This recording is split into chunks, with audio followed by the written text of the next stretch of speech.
Hey, good afternoon, everybody. Happy Thursday, the day before the 4th of July holiday weekend.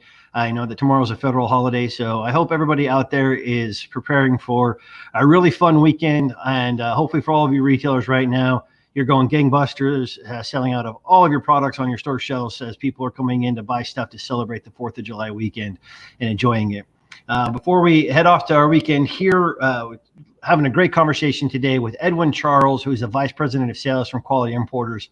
So today, it's not going to be about cigars, but we're going to be talking about cigar accessories and premium cigar industry and pipes accessories as well.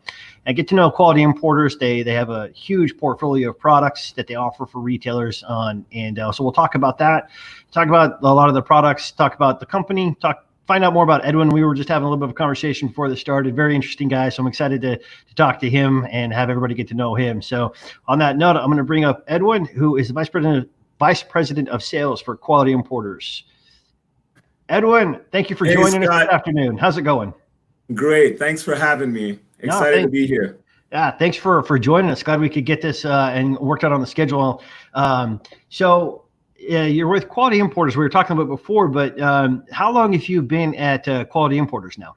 You know what? Actually, I'm a week away from my first anniversary here at Quality. Congratulations. Happy anniversary. Oh, thank you very much. Excited. It's been a whirlwind, but, with everything going on, particularly, no one was ready for that. But I can tell you that throughout my 20 years in corporate America, this challenge has been one of the greatest and well received by our entire team. Oh, good. So prior to joining Quality, then, what was your background in corporate America before coming to Quality Importers? Well, I spent 18 years, Scott, with Enterprise Rent-A-Car.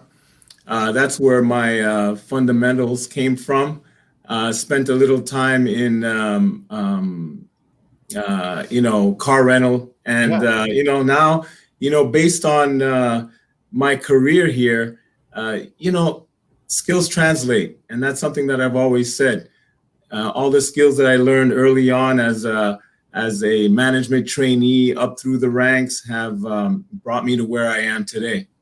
Outstanding. So did you know much about, cigar accessories or smoking accessories before coming to Quality Importers? Or was it kind of somewhat of a baptism by fire? Excuse the pun, but the accessory piece was kind of a baptism by fire, but not the teaching, training, developing, and revenue driving that's needed for a successful business. That is innate. That is something that has been cultivated over many, many years.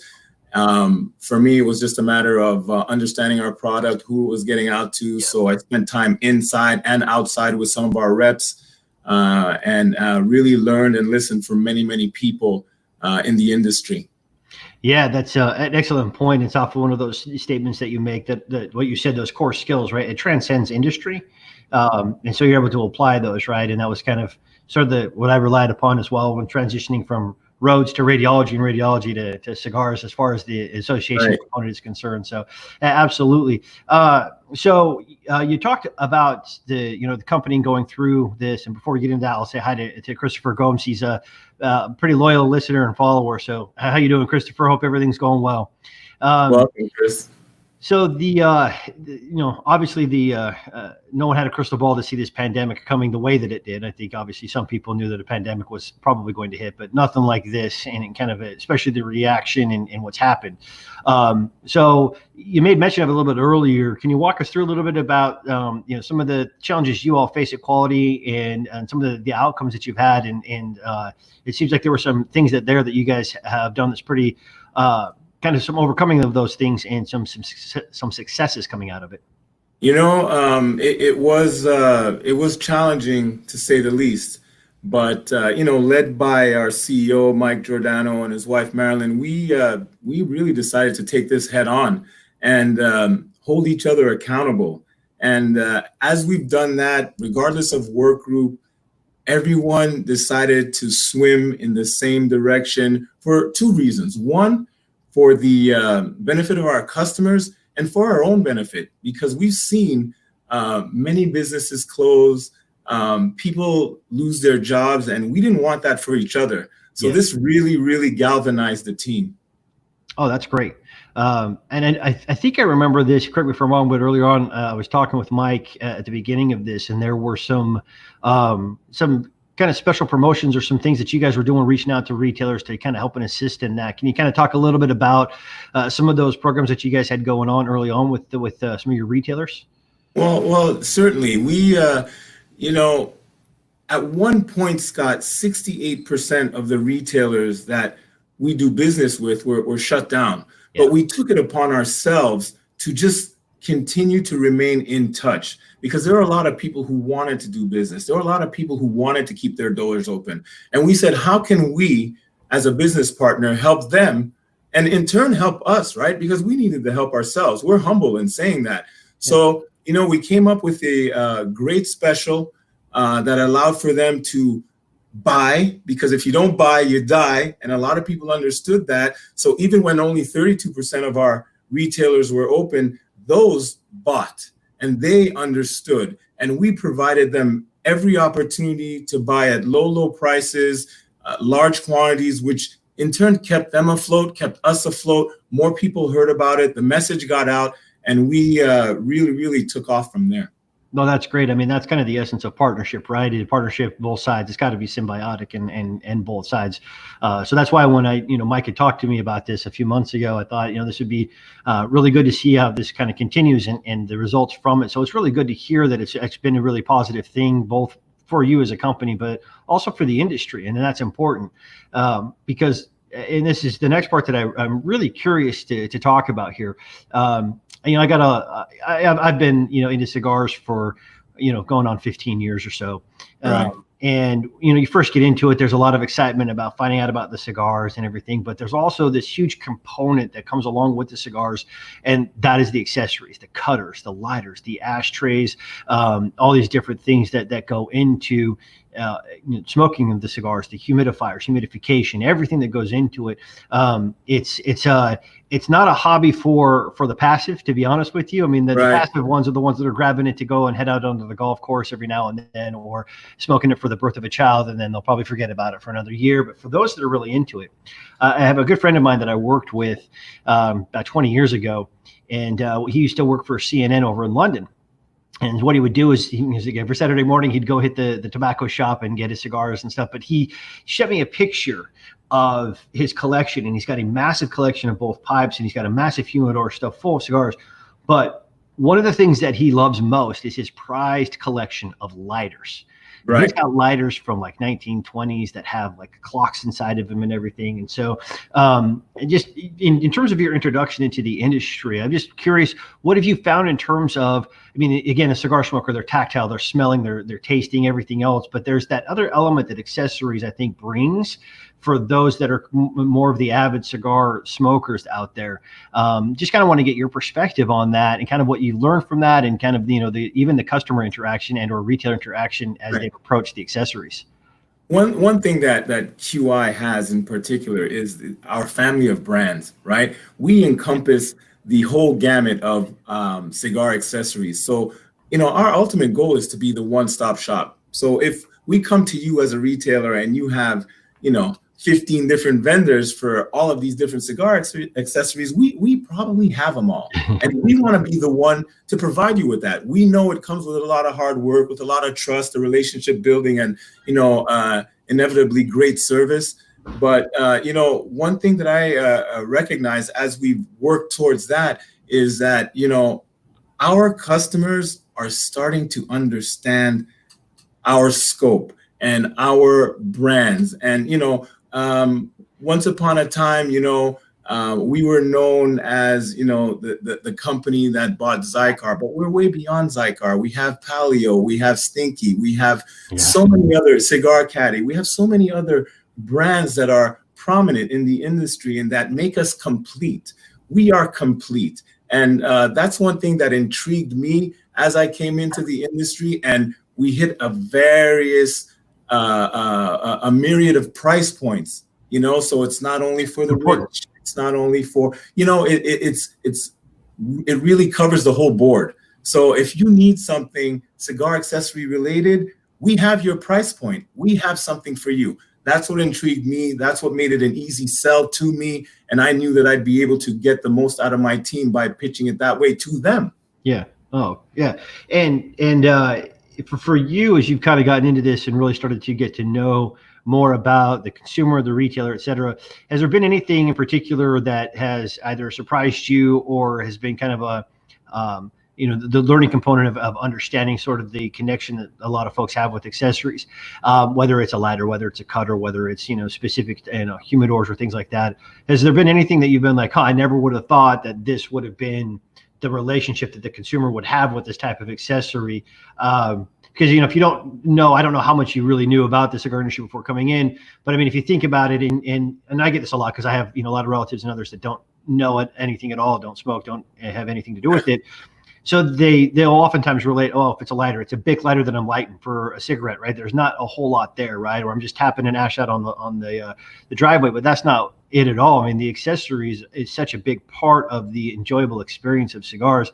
So I'm just kind of wondering if there's anything that kind of surprised you or that you learned about in terms of the consumer relationship with some of these accessories. The relationship, I guess what surprised me most was the passion that our consumers and our retailers had with our accessories. They are very, very passionate people. They are people who care about what they use when they light their prized cigar.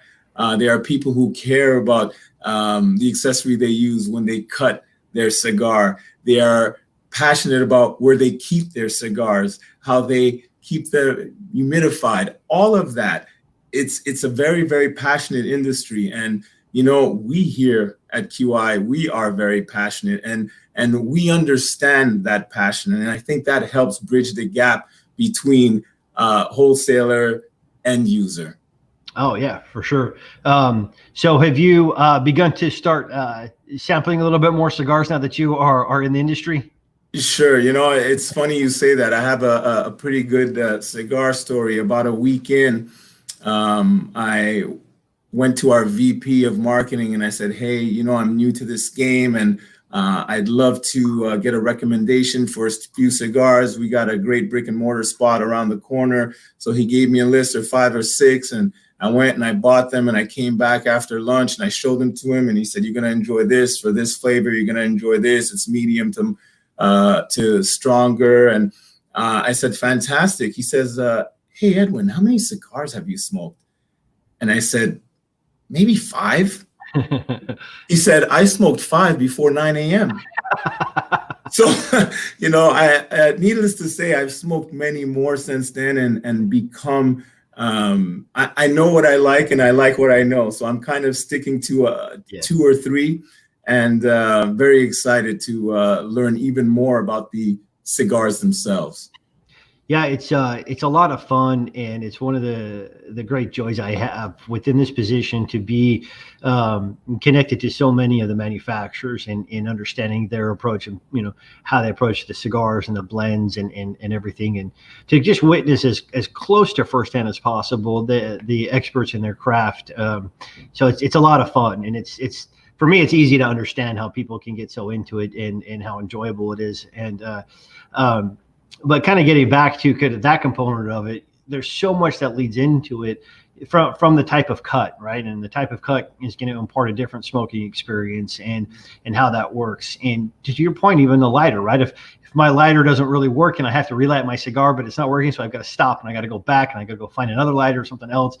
It interrupts that full experience. And so I'm just kind of curious when looking at this, the relationship, I think, in terms of like the approach of quality, because you talked about the fact you're the one-stop shop for accessories. And so I'm just kind of curious, this just kind of came to mind as you were talking about it. When I'm looking at my total cigar experience, accessories are such a huge part of it. So I'm just kind of wondering if that's kind of the way you approach it, is saying, here's the totality of a consumer's experience, and here's where we want to be at every single point of that experience. Well, Scott, we want to fulfill the entire experience. Right. We want to be a part of the entire experience. And, for our retailers, one thing that we've come across lately is the fact that they are very in tune with their brand, their logos, and we've got into personalization, which has been very, very big for us. So good. I wanted to ask you about that. Yeah, it's a lot of fun when people see their logo on a cutter, on a lighter, on a humidor. They get very, very excited. It's something that helps promote their business, and we've seen that part of our business grow immensely, and it will continue to grow. That's something that we've lent a lot of focus to and spent a lot of time and energy and resources. Yeah, so I think that Mike was talking about this when I saw him last year at the trade show, and some others were talking about it, but the ability now for you to be able to do that on a more, a faster scale, but also a smaller scale, you have that ability now, right? To kind of do it, I don't want to say on demand, but back in the day when, so I've got a marketing background, and when you wanted to get branded materials, in order to get decent prices on a per unit, you'd have to order like 10,000 of something, and that 10,000 was going to last you like 10 years, right? Mm-hmm. But I thought I remembered this, and correct me if I'm wrong, but you guys have an ability now to do it in a more responsive way. Is that correct? And is that kind of what Absolutely, you're seeing? absolutely. From start to finish, you're looking at about 4 weeks. Oh, wow. Between you getting us a vector file, us sending you a rendering, you approving, and us putting it into production. That's about a 4 week turnaround. So we've gotten really, really good at it. When we talk about minimum order quantities, I mean, you're looking at 25 for some pieces, which is unheard of. Yeah, that's great. There's no need to go to the factory when we can do something like that. No, that's great. And I don't know if you know this too much in terms of this, but there's a lot of most cigar stores that I know of, when they have other like different events or other things, but most cigar stores have blends that are made for them or specific just to that store. And so I think it would make sense that they would want to be able to have the accessory experience that goes right along and say, hey, we've got, not only do we have the own blend that's unique to this store, this cigar that's unique to this store, but you can also do it with our cutters and our lighters, et cetera. People are excited about that, Scott. Some will purchase huge quantities for giveaways at a lesser price point. Some want to give away for exclusive customers. And then there are some who want to sell their logo on one of our accessories. So, there are different reasons for wanting to have it in your store, for consumers wanting to have it, end users wanting to have it. There are different reasons, and we cater to all. So not to put you on the spot, but this question just kind of came to mind when you were talking about that. Has there been any kind of particular creative giveaway, not the product itself, but like what people like had to do in order to win the prize or something like that? Anything in particular that was, you thought, oh, this was a fun contest to get one of our prizes or something like that? Well, we are not really big on when it comes to the prizes. You mean from the retailer perspective? Retailers, have they been... Yeah, like what kind of promotion did I don't know if you had seen that. That was just kind of came to mind because you said they will do it for like giveaveaways and stuff. So I was just wondering. I'm always curious to find out like what retailers do, and it's kind of good for retailers to maybe hear about it. Ideas, buy X cigars, get a cigar caddy, a travel humidor. Buy this cutter, get this lighter at X price. They do those types of things all the time. In order to get the accessories moving. Yeah. I know of one member that I talked to a long time ago. They were doing, and they included accessories within the giveaway, I think. But I think it was something like a big pizza oven that they were giving away, or barbecue or a green egg, one of those things. But it all had to do with the complete package that what they were kind of selling, and was part of that too. So, yeah, it's always fun and interesting to see all the creative ways that retailers will come up with in order to how they promote products and how that works. And I thought that would be a good sort of combination of your own store branded stuff and how it promotes your store at the same time. It's promotion and excitement.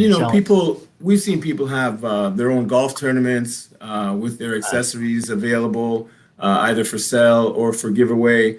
That's worked well for a lot of people. People have their own private events that display their personalized accessories. So those types of things have proven to be successful. So have you gotten yourself a personalized Edwin lighter and cutter? You know what? I wish, brand on there? I wish I had a great story there, but I do not. I personally love our brands the way they are. They're elegant. If you need elegant, you have, again, the full array of price points and the full array of colors and shapes and sizes. I like them clean. I don't think EC on a lighter would look that cool as opposed to it coming from the manufacturer. What's funny is that there's those initials could mean a lot of things. There's Carrillo with that. There's other cigar brands out there that people might relate to that. You might want to be careful. don't want to get sued on a professional lighter, right? Yeah, that's funny. To your point there with the colors and stuff, one of the things that I really like about the various accessories is that you can ultimately really get to the place where your personality can shine through your accessories, right? I've got a great lighter that was given to me, and it's a Zycor, but it's a yellow one, and so it stands out because you don't see them all that often. It's not like yellow is a particularly favorite color of mine, but just things like that, they're really interesting. And I got a really good group of friends, and we obviously before the pandemic, but it was a cigar smoking group of friends. My friend has a smoking lodge essentially above his garage, right, where we often would meet and stuff. And so it's always fun to be able to go and you can see that he's got his lighters, and it's one of those things to where if you're really into it, people kind of understand and like seeing the different types of lighters, like seeing the different types of cutters, and everybody's got their favorite type of cut, whether it's a V cut or a punch or a traditional cut, right? The guillotine and some of the others. So I did kind of want to talk a little bit now to get to know you a little bit better, because we were talking, we had some fun about this. Now, you said you were born and raised in Boston, right? Mm-hmm. Yeah, I'm a Boston boy up till the age of 9, and spent most of my life in Montreal, Canada. So there's a fun exchange there for those Montreal fans who hate Boston people, right? Right. So did you maintain your loyalty then to the Boston sports teams as you moved to Montreal? Absolutely. It comes from Dad. The 4 major sports teams, of course, the Bruins, the Celtics, Patriots, and Red Sox, holds through to today. And we're pretty spoiled, yet, and we're arrogant. And we win every couple of years. That's just how it is, right? We don't stop until we win, which is kind of like what we say here at work. Well, that's good. Well, what's interesting is that for years and years, right, growing up, obviously there was the big drought with Boston, the curse, right, with the Red Sox not winning. The Patriots were atrocious. They got to one Super Bowl, were slaughtered by the Bears, perennial losers. Bill Parcells comes in, everything else. Now, I do remember the Celtics winning some championships and the Bruins a little bit, but there were some years where it was just absolutely famine for championships for you guys. And then you basically hit the 2000s, and then it just all changed. And I remember he's 19 now, but my son, when he was playing Little League football one year, one of the other coaches that I coached with, he was from Boston. And he's like, he goes, I grew up in those years where there was nothing. It was nothing. He goes, but his son, he's like, my son's never known a bad Boston sports team. And I was like, I know. It's for the last 20 years, it's been nothing but a joy to be a Boston sports fan, right? I could relate. My son's 18. He knows, he just knows Boston as the winningest city of his time. Right? Nobody compares. No one competes. So for kids under 20, that's all they've known. Yeah. So we're also talking that, we were joking around a little bit beforehand that you were in Montreal, and then you also spent time and lived in Paris as well for a few years. So you also got the fluent in both, I will say, French and Franglais, or whatever the Quebecois speak, right? Right. Both, 2 different types of French for sure. The Quebecers don't necessarily appreciate French from France, and the French don't really appreciate the Quebec French. So it's a pretty funny dynamic. And if you speak the language, it would be wise to have a switch to be able to turn it on when you're in Quebec and turn it the other way when you're in Paris. Yeah, there's no question. When I lived over there in France and Switzerland, it was pretty atrocious when I was first there speaking, and they could tell I was American right away. So my goal was to get to the point where they didn't know I was American. Fortunately, by the end, most people thought I was like from the Netherlands. I don't know why. It's not like I spoke Dutch or Flemish or anything. It was just, that was the way I guess my accent came across. I considered it a win. They didn't know that I was American. But there's obviously differences between Quebec and France, but just a funny story. I went from France to Switzerland, and we were talking earlier in French just for some fun before we jumped on, and you were talking about how hot it was, and it reminded me of the story that the Swiss do their numbers differently than the French do. because the French have this crazy weird way that 70 is 60-10 and 80 is 4/20s, right? And so then it's like, if it's 92, as you said, it's 80-12, which is just a weird way of saying a number. So the Swiss basically, instead of that, they have numbers for 70, 80, and 90. And so when I went from Lyon in France to Lausanne, and I went to go buy a bus pass, she told me it was 71 francs, and I didn't understand her because I was expecting 71 instead of 71, and I was like, right, how much? She had to point it, and I came across as like a French snob because I didn't know, like I was saying, oh, this isn't real French. It's just that I didn't understand it. So your point is to be able to turn it on and off so that you don't look like a fool. You got to be able to turn it on and off, no question. So did you ever play hockey in Montreal and learn how to chirp in French? No. Was a huge hockey fan, but played the other sports, football, baseball, and basketball, high school and beyond, and enjoyed that. Maybe I should have played hockey. I think I have that hockey player build. Yeah, that's awesome. So Montreal, right? The Canadian Football League is at the Alouettes. Is that right? That's right. That's right. Yeah, that's fun. Yeah, Canadian football is a lot of fun. They get a lot of. It's a little bit of a mix between the NFL and arena football. It's fun to watch. It is. It's a faster game, bigger field. The players. There are a lot of players there who could and should be in the NFL, and I guess that's kind of like a launching pad for a lot of them. Yeah. What position did you play in football then? I mean, so you went to high school then in France and then played Canadian football. So what position did you play? I played tight end. Okay. Yeah. Fun. Nice. Yeah, you would have fit right in on the ice then. Yeah, bigger defenseman, Absolutely. I don't think you're as big as Edwin Charles, but No, nobody is. Yeah, nobody is. You're not 6'9". No. So I can't tell because you're sitting down. That's still big though. Yeah. I mean, you seem tall as well.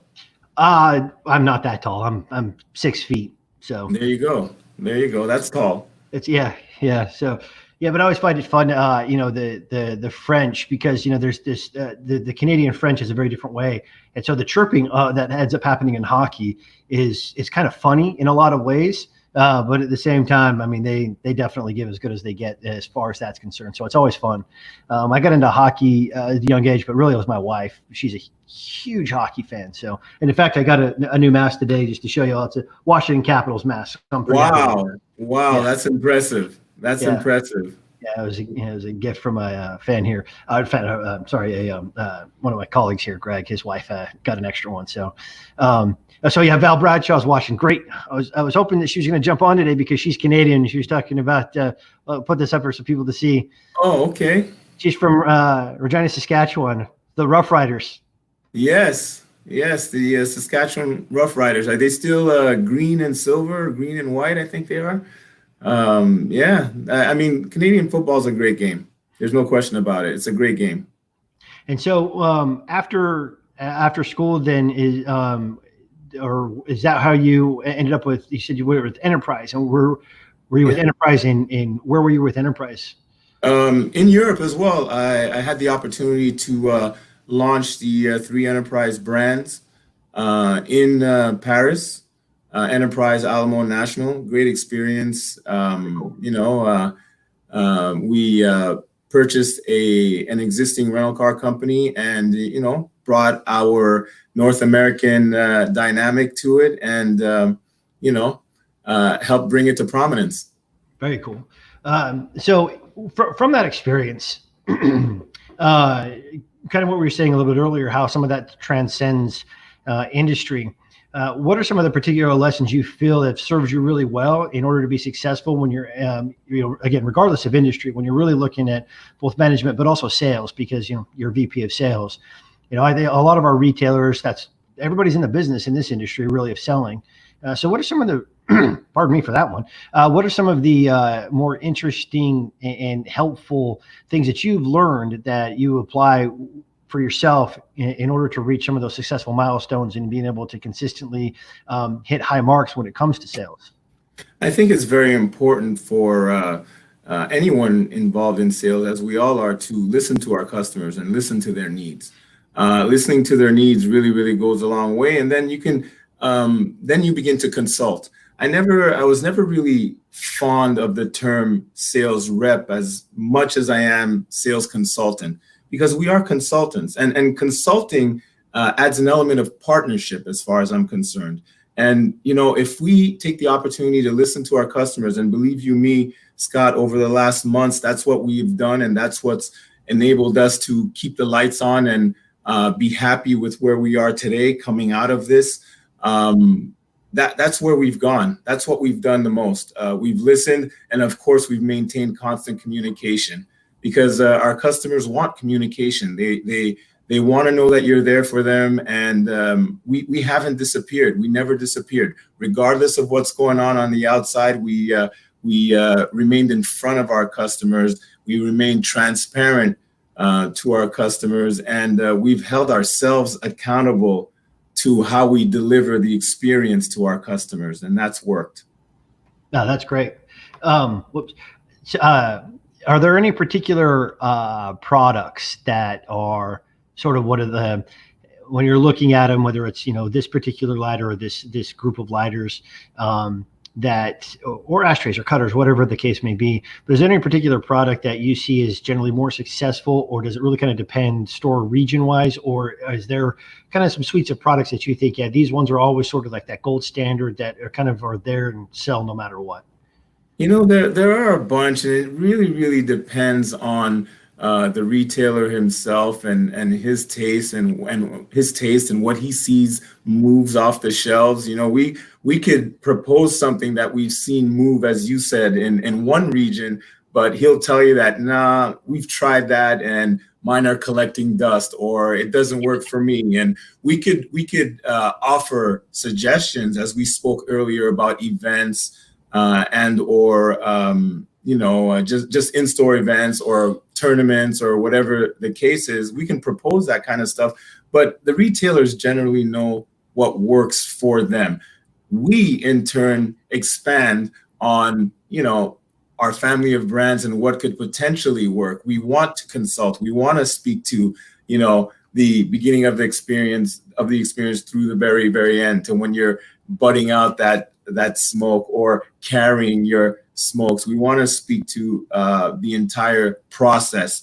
So, in terms of what works the most, it just depends. We want to hear from them what they feel works. Then we can propose what we have going on and try to make that marriage work. Absolutely. So is there any particular, and I know sometimes it's like picking a favorite kid or something, but do you have anything that, in the past little bit, for me, it kind of, I'll rotate through like, oh, I really like using this lighter right now. This is a particular favorite, or I see one and I buy one, or same thing with a cigar, or I'm using this particular cutter right now.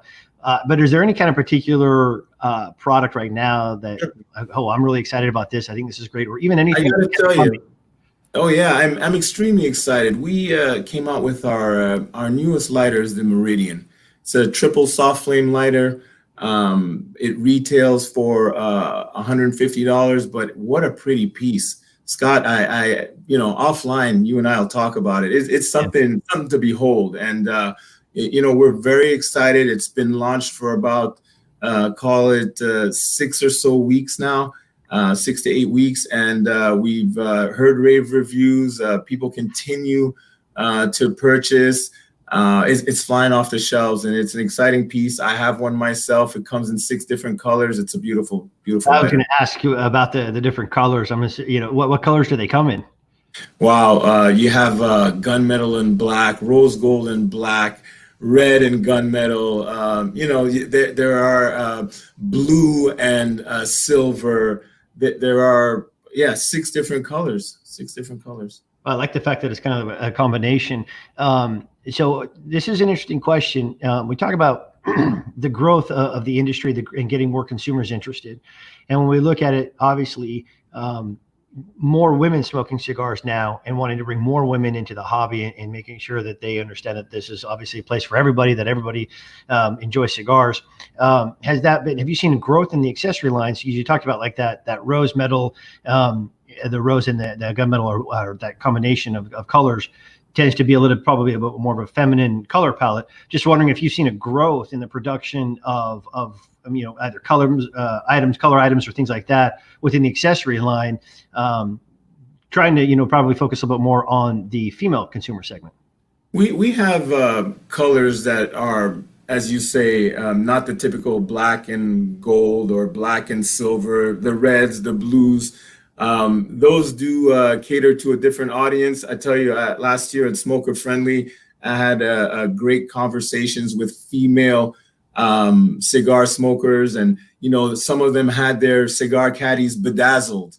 Yeah. Right, with the jewels. Some of them had their cigar caddies draped in pink, and they did express, as you said, the fact that their groups are growing. They have formed groups. They have committees. Some of them ride motorcycles. They have motorcycle groups. Yeah. So that group is definitely growing, and it's something that we have to look to zero in on very, very quickly.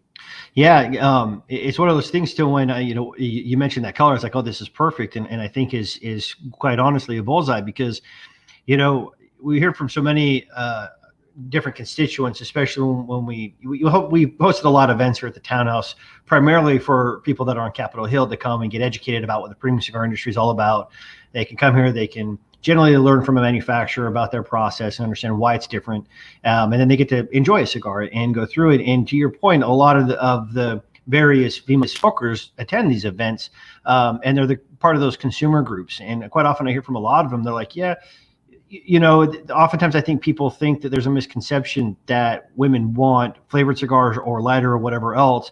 But really, truly, when it comes to accessories, I think obviously, the bedazzling of the things, and it's more fashionable in a certain way where, and they approach it, obviously, I think in a different way sometimes. And I think that that's actually what you hit upon there with that, is that this is really the realm where you can personalize your whole approach, right? But, and obviously, tasting cigars is personalized as well, but not necessarily in the sense that you have to make a cigar specifically female, meaning it's got some sort of, some flavor combination.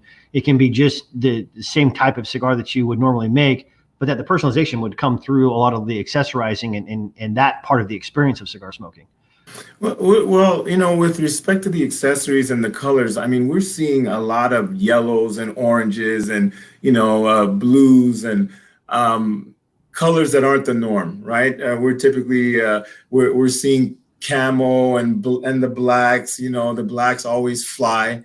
Yeah. But the other colors, we have to include them because the audience is growing, and the audience has a say, and have a purchase power that we as retailers, wholesalers want to really tap into. Yeah. Do you think that it there's kind of an interesting way when you're talking about bedazzling, and it's sort of a fashion expression in some senses. Do you kind of get the feeling that, for example, right now I've seen a lot of cars, and the colors on the cars is more of like that matte as opposed to the shiny colors that are out there. Do you think that there's kind of an ebb and flow even within the accessories for the types of colors and the designs of them that kind of follow almost like fashion trends and things like that? I think that definitely has a say. We have matte in our midst within the accessories, and I mean, matte now it sounds new, but it's not really that new anymore, right? Yeah. Like you said, we're seeing on cars, motorcycles.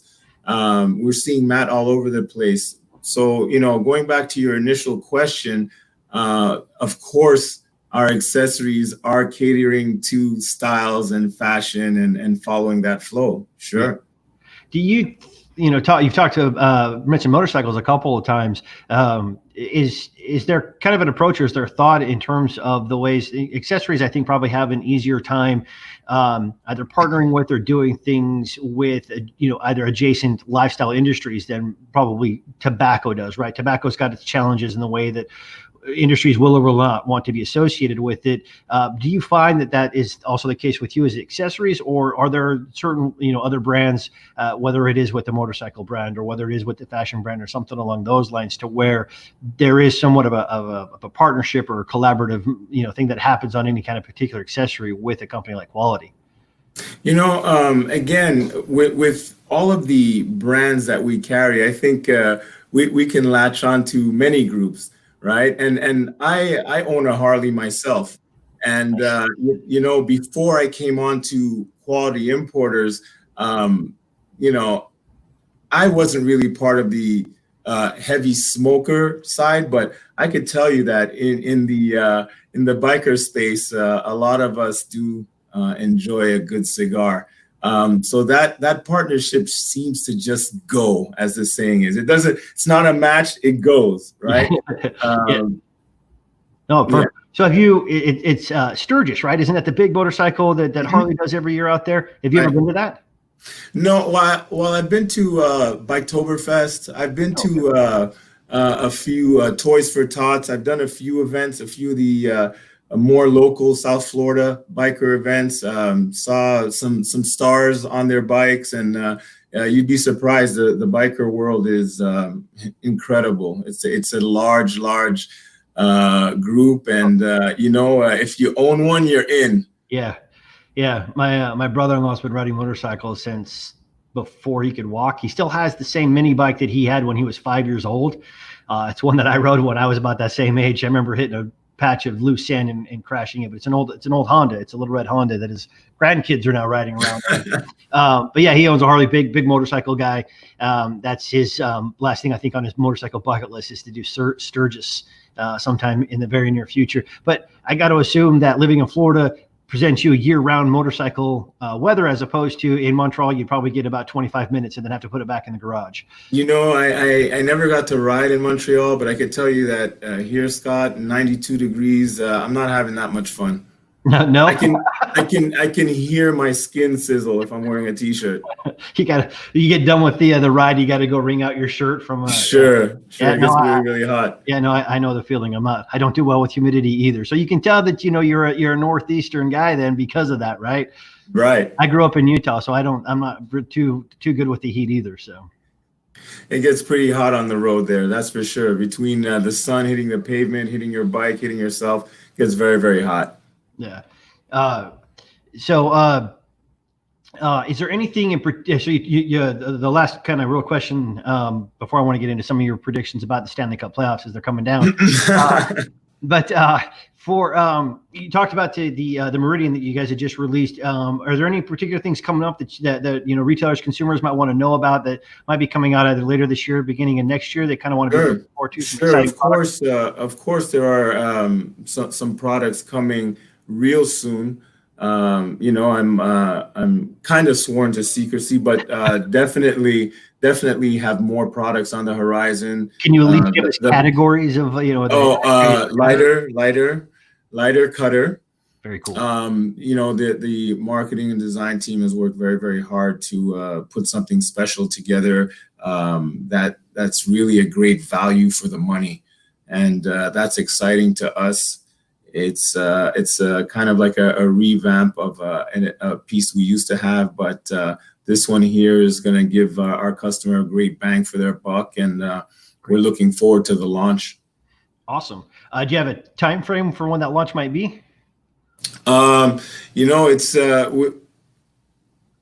I don't want to guess, but I will say before the end of this summer. Awesome. Great. Well, we'll be next 90 days or so, be looking forward to some exciting releases from Quality. Mm-hmm. Well, all right. So let's get into a couple of fun things here before we wrap up our time. I can't remember who I made this joke to. I think it was Casey Johnson from Tatuai. He's a big Bruins fan from obviously the Northeast. And so we were joking around about it, and the quarantine happened and they shut down the season. And I said, this was just my offhand joke to him. I said, the fact that the season shut down when Boston was playing their best hockey, I think is probably proof that God is not a Bruins fan. And, he laughed about that. But so the playoffs are coming back. On a scale of 1 to 10, 10 being they're absolutely going to win the cup, how confident are you in Boston, in their approach for the cup or the look, they're going to go deep. There's no question about it. The team is deep. They're 4 lines deep. They won the Vezina Trophy. They won the President's Trophy. This team will go very, very deep. They can go all the way. There's no question about it. It would take a serious upset for them to lose. Yeah, I agree. They're definitely the favorites in the East at this point. Hopefully you can never count the Capitals out, and I never ever go Caps, huh? Yeah, I never ever count Crosby-led Penguins team out. So, those are there. Philly was playing great at the end there too, and then obviously the West is up. But I mean, the East is going to be. It's a lot of fun to watch the playoffs. That's for sure. The other question I had is, what's the over or under on how many times Brad Marchand licks a player during the playoffs? Oh, this year 0. No, Zero? the under is under 1. I think he got slapped enough on the hand for that one. I think that's a done deal. Yeah, that's over with. I think the entire hockey world wants to see Tom Wilson from the Caps fight Brad Marchand, and I think we can make that happen. Oh, I don't feel good for Brad if that happens, because I feel like he's going to take it on the chin. Brad fills his role very much. I mean, look, he's a guy that you love to have on your team because he can get in under the skin of everybody else, right? Tom's the same way, but Tom's a big dude, and I love Tom Wilson, the way he plays the game, and I think Boston fans probably got to feel the same way about Brad Marchand. The Caps seem to have our number year over year. True. For sure. Over the last 10 or 12 years, I never expect the Bruins to beat the Caps. It's just what's been happening. They absolutely have their number.